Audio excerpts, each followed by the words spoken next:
오늘 하루의 문을 하나님의 말씀으로 여시는 우리 성도님들 가운데에 하나님의 은혜와 축복이 가득 넘치시길 바랍니다. 오늘 보실 말씀은요, 창세기 5장 1절에서 32절까지의 말씀입니다. 창세기 5장 1절에서 32절까지의 말씀, 다소 긴 본문인데요. 함께 읽어보도록 하겠습니다. 이것은 아담의 계보를 적은 책이니라. 하나님이 사람을 창조하실 때에 하나님의 모양대로 지으시되 남자와 여자를 창조하셨고, 그들이 창조되던 날에 하나님이 그들에게 복을 주시고 그들의 이름을 사람이라 일컬으셨더라. 아담은 130세에 자기의 모양 곧 자기의 형상과 같은 아들을 낳아 이름을 셋이라 하였고, 아담은 셋을 낳은 후 800년을 지내며 자녀들을 낳았으며 그는 930세를 살고 죽었더라. 셋은 105세에 에노스를 낳았고, 에노스를 낳은 후 807년을 지내며 자녀들을 낳았으며 그는 912세를 살고 죽었더라. 에노스는 90세에 게난을 낳았고, 게난을 낳은 후 815년을 지내며 자녀들을 낳았으며 그는 905세를 살고 죽었더라. 게난은 70세에 마할랄레를 낳았고, 마할랄레를 낳은 후 840년을 지내며 자녀들을 낳았으며 그는 910세를 살고 죽었더라. 마할랄렐은 65세에 야렛을 낳았고, 야렛을 낳은 후 830년을 지내며 자녀를 낳았으며 그는 895세를 살고 죽었더라. 야렛은 162세에 에녹을 낳았고, 에녹을 낳은 후 800년을 지내며 자녀들을 낳았으며 그는 962세를 살고 죽었더라. 에녹은 65세에 무드셀라를 낳았고, 무드셀라를 낳은 후 300년을 하나님과 동행하며 자녀들을 낳았으며 그는 365세를 살았더라. 에녹이 하나님과 동행하더니 하나님이 그를 데려가심으로 세상에 있지 아니하였더라. 무드셀라는 187세에 라멕을 낳았고, 라멕을 낳은 후 782년을 지내며 자녀를 낳았으며 그는 969세를 살고 죽었더라. 라멕은 182세의 아들을 낳고 이름을 노아라 하여 이르되, 여호와께서 땅을 저주하심으로 수고롭게 일하는 우리를 이 아들이 아니하리라 하였더라. 라멕은 노아를 낳은 후 995년을 지내며 자녀들을 낳았으며 그는 777세를 살고 죽었더라.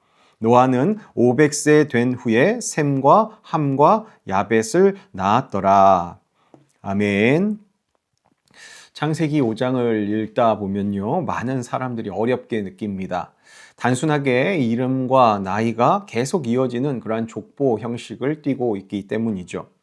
그래서 어떤 사람들은 이 말씀을 그냥 넘어가기도 합니다.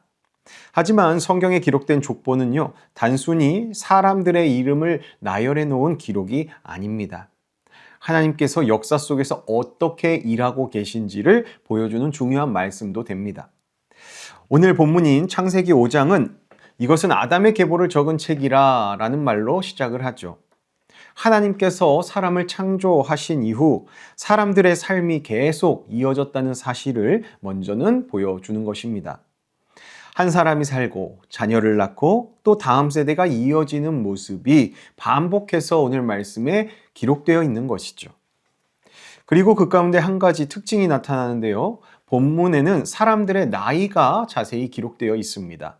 몇 세의 자녀를 낳았는지, 그 이후 얼마 동안 더 살았는지, 그리고 마지막에는 삶이 끝났다는 사실까지 함께 기록하고 있습니다.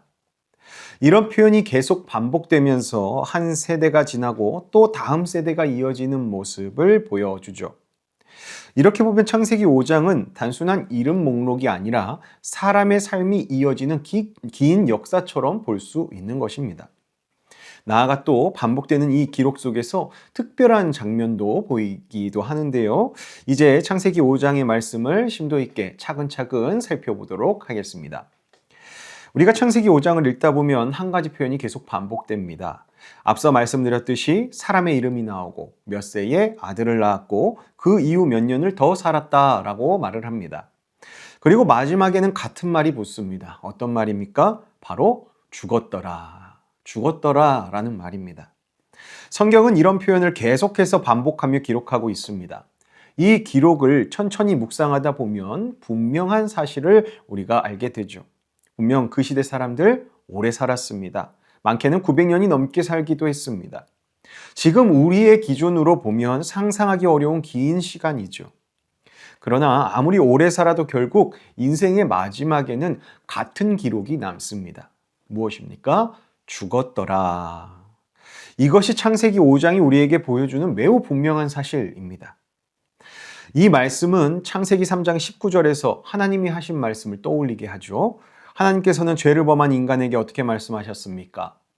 너는 흙이니 흙으로 돌아갈 것이니라. 이렇게 말씀하셨습니다. 창세기 5장은 바로 그 말씀이 실제 역사 속에서 이루어지고 있음을 보여주는 것이죠. 즉, 사람들은 세대를 이어 살아가기는 하지만 결국 죄의 결과로 누구나 죽음을 경험할 수밖에 없게 되었다라는 겁니다.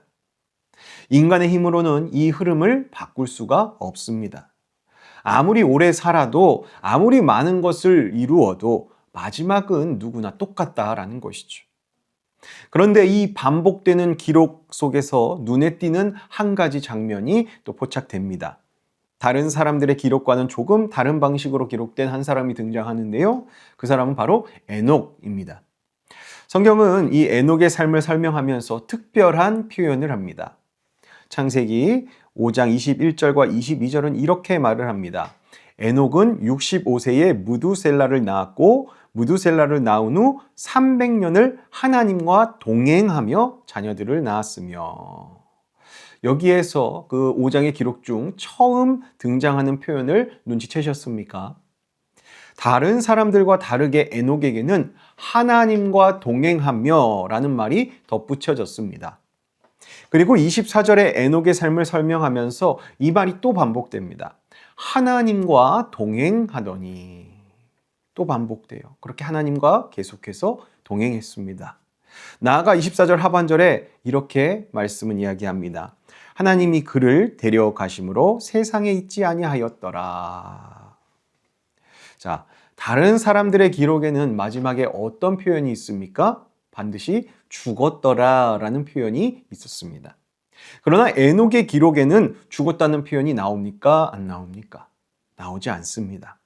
대신 하나님이 그를 데려가셨다라고 기록합니다. 에녹의 삶을 보면 특별한 업적이 기록되어 있지는 않습니다. 큰 일을 이루었다는 기록도 없습니다. 나라를 세웠다거나 뭔가 위대한 일을 했다거나 하는 기록도 없습니다. 에녹의 기록에서 성경이 강조하는 것은 단 한 가지였습니다. 에녹은 늘 하나님과 동행했다. 늘 하나님과 함께하였다라는 그 사실입니다. 이 동행한다는 말은 단순히 하나님을 믿는다는 수준의 말이 아닙니다. 매일의 삶 속에서 하나님을 의지하며 살아가는 것을 의미합니다. 하루를 시작할 때도 하나님을 생각하고 삶의 길을 걸어갈 때도 하나님을 신뢰하는 삶, 그런 인생이 하나님과 동행하는 삶이다라는 것입니다. 히브리서 11장 5절은 에녹에 대해서 이렇게 설명합니다. 믿음으로 에녹은 죽음을 보지 않고 옮겨졌으니. 하나님과 함께 걸어간 삶이 얼마나 귀했는가를 보여주는 말씀입니다. 하나님과 동행한 인간이 얼마나 귀했으면 모든 사람은 죽음을 맞이할 수밖에 없음에도 하나님께서는 그를 살아있는 상태로 데려가셨습니다.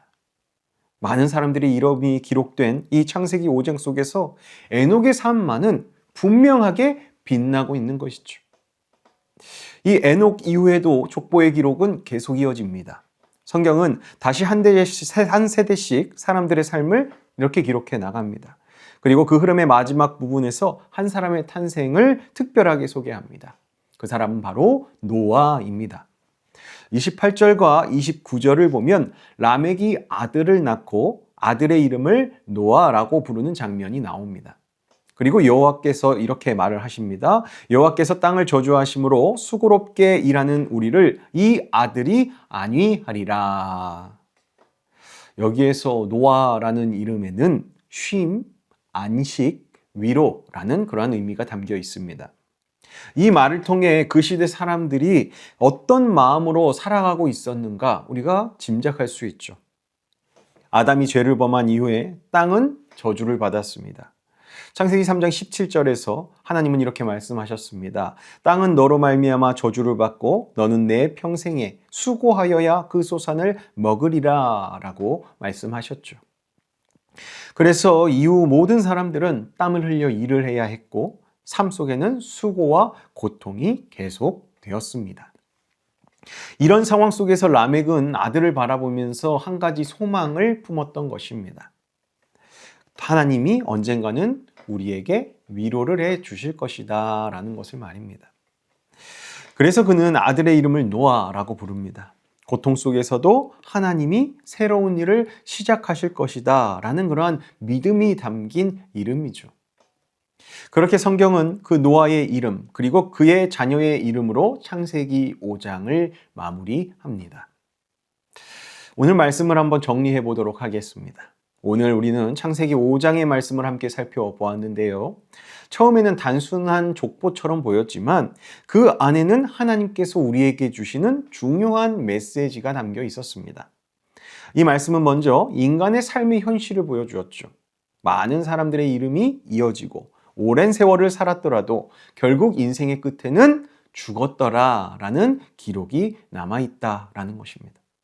이 반복되는 기록은 인간의 삶이 영원하지 않다는 사실을 우리에게 분명하게 말해주는 것이죠. 분명 우리의 인생은 언젠가 하나님 앞에 서게 되는 인생일 수밖에 없습니다. 그러나 그 기록 속에서 성경은 또 하나의 모습을 보여주었습니다. 바로 누구의 삶입니까? 에녹의 삶입니다. 성경은 에녹에 대해 에녹이 하나님과 동행하더니 라고 말을 합니다. 많은 사람들 가운데 에녹의 삶이 특별하게 기록된 이유는 하나님과 함께 걸어가는 삶이 얼마나 귀한지를 보여주기 위함입니다. 하나님과 동행하는 삶은 특별한 사람, 위대한 사람, 성공한 사람만 살아가는 삶이 아닙니다. 하나님을 믿는 모든 사람이 살아내야 할 삶이 하나님과 동행하는 삶입니다. 또한 창세기 5장의 마지막에는 노아의 이름이 등장했죠. 그의 이름에는 아버지 라멕의 믿음과 소망이 담긴 위로와 쉼이라는 의미가 담겨 있었습니다. 하나님은 인간의 역사 속에서 언제나 믿음의 사람을 통해 새로운 일을 시작하십니다. 사랑하는 성도 여러분, 우리의 인생도 언젠가는 끝이 분명히 있습니다. 그래서 중요한 것은요, 얼마나 오래 사느냐, 얼마나 건강하게 사느냐, 얼마나 성공하며 사느냐가 아닙니다. 어떠한 삶을 살아가는가, 그것이 중요합니다. 그렇다면 그 어떠한 삶은 무엇입니까? 하나님 없이 살아가는 삶이 아니라 오직 하나님과 함께 걸어가는 삶이 되어야 합니다. 그렇게 하나님과 함께 동행하는 저와 여러분 되시길 예수님의 이름으로 축복합니다. 기도하겠습니다. 사랑과 은혜가 풍성하신 아버지 하나님, 오늘 창세기 5장의 말씀을 통해 우리의 삶을 다시 돌아봅니다. 하나님의 말씀 가운데 많은 사람들의 이름과 삶이 기록되어 있지만 결국 인생의 끝이 있음을 보며 우리의 삶이 하나님 앞에 있는 삶임을 깨닫습니다. 우리가 세상의 일들의 마음을 빼앗겨 하나님 없이 살아가는 삶이 되지 않도록 우리 마음을 붙잡아 주시옵소서. 에녹이 하나님과 동행했던 것처럼 우리도 매일의 삶 속에서 하나님을 의지하고 붙잡으며 살아가게 인도하여 주시옵소서. 우리의 말과 생각과 행동이 하나님과 함께 걸어가는 삶이 되게 하여 주시고 어디에 있든지 무엇을 하든지 내가 하나님 앞에 서 있음을 기억하며 살아갈 수 있게 인도하여 주시옵소서. 또한 노아의 이름에 담긴 위로와 소망처럼 우리의 가정과 교회가 하나님이 주시는 위로를 경험하는 공동체가 되게 하여 주시고 세상이 어려울 때에도 하나님을 바라보는 믿음을 잃지 않게 하심으로 믿음의 계보를 이어가는 모든 가정들 되게 축복하여 주시옵소서. 우리의 가정과 교회가 하나님을 찾고 동행하는 믿음의 공동체가 되게 하시고 다음 세대에도 믿음이 지속하여 이어지는 은혜를 우리들의 가정과 교회 가운데 허락하여 주시옵소서. 오늘도 하나님과 동행하는 삶을 살게 하시고 우리의 삶이 하나님을 기쁘시게 하는 인생이 되도록 우리를 인도하여 주시는 우리 주 예수 그리스도의 이름으로 기도하옵나이다. 아멘. 오늘 하루도 개인 기도로 하루를 시작하시길 축복합니다. 기도 가운데 또 응답이 있는 그런 삶이 되길 축복합니다. 기도하겠습니다.